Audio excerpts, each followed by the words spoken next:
Hello, welcome to the 14th module on late modernism. This first lecture is on Auden group. The Auden group of poets were all Oxford educated. They were partly communist, so they were called pink poets. They were bisexual. They employed industrial imagery, and they were called pylon poets. Pylon is a gadget used in electrical transmission, and one of the Auden poets, Stephen Spender, has also written a poem called The Pylons. The Auden group of poets were classical in their outlook. They did not employ the experimentation like the high modernists did. And Roy Campbell, a critic, made fun of them as Max Ponday. Max Ponday refers to McNeese, Louis McNeese, Stephen Spender, W.H. Auden, Cecil Day Lewis. These are the main figures of the Auden group. W.H. Auden was born in 1907 and lived up to 1973. He was born in York in England, but he emigrated to America. The opposite of what T.S. Eliot did. T.S. Eliot emigrated from America to England. And Auden also lived in Berlin. He was married to a German. There was German influence on Auden. Auden's early poems are modernist in tone.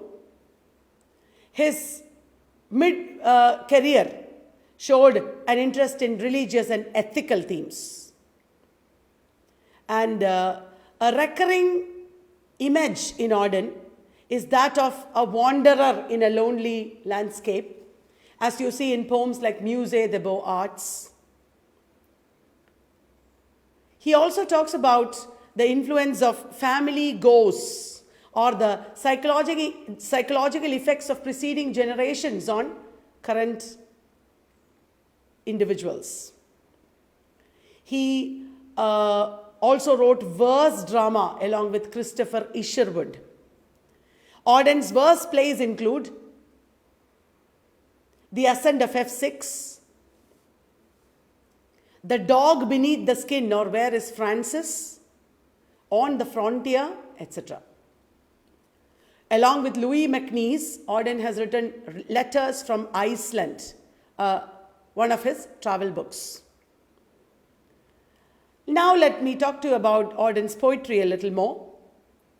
Another Time is a famous collection by W.H. Auden, famous collection of poems, which includes the poem I mentioned before, Musée des Beaux-Arts, which is French for Museum of Fine Arts.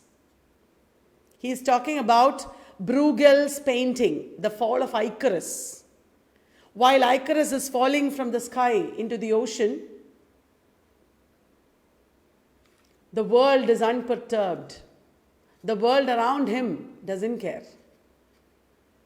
So this clinical, objective attitude, indifferent attitude of the world to individual suffering, that is the meaning of Musée des Beaux-Arts. Very famous is Auden's In Memory of W.B. Yeats.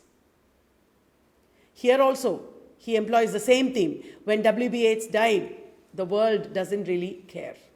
And mad Ireland hurt Yeats into writing poetry. Another satirical poem that is often prescribed is The Unknown Citizen. It is about a man who dies and his dead body is in the morgue.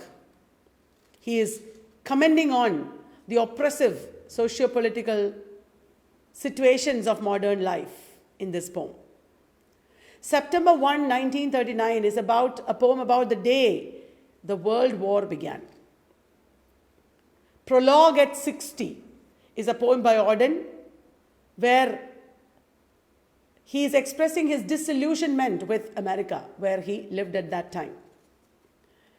The Fall of Rome, Homage to Clio, The Shield of Achilles are other important works by W.H. Auden. The next writer of the Auden group is Stephen Spender.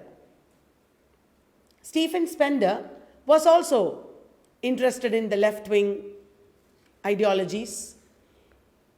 Like the other Auden group writers, he also took part in the Spanish Civil War, and he was an admirer of communism in Germany.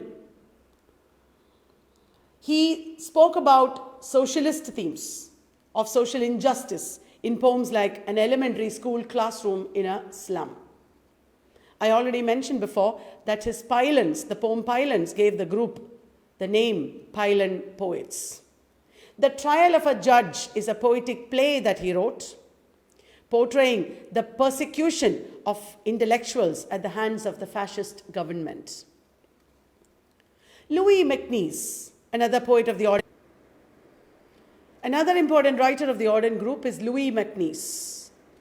Louis MacNeice is the author of Letters from Iceland, I already mentioned it, which he wrote along with Auden. Autumn Journal, Prayer Before Birth, Autumn Sequel, etc. Some of his poems, these are all books that I mentioned, his poems are sometimes prescribed in universities. Poems like Bagpipe Music, Meeting Point, Snow, Birmingham, that is where he lived, Train to Dublin, etc. Cecil Day Lewis was another important member of the Auden group. He is the author of The Magnetic Mountain, a political allegory. A Question of Proof is the first of his many detective novels. I'm talking about Cecil Day Lewis. A Time to Dance and Other Poems. Overtures to Death and Other Poems. These are his collections. The Buried Day is his autobiography. Christopher Isherwood, the person along with whom Auden wrote his poetry, was a pioneering member of the gay liberation movement. And Christopher Isherwood was also interested in Vedanta. Along with Swami Prabhavananda, he wrote a translation of Bhagavad Gita called The Song of God. Interestingly, the introduction to this book was written by Aldous Huxley. So that brings us to the end of the Auden group. Thank you very much.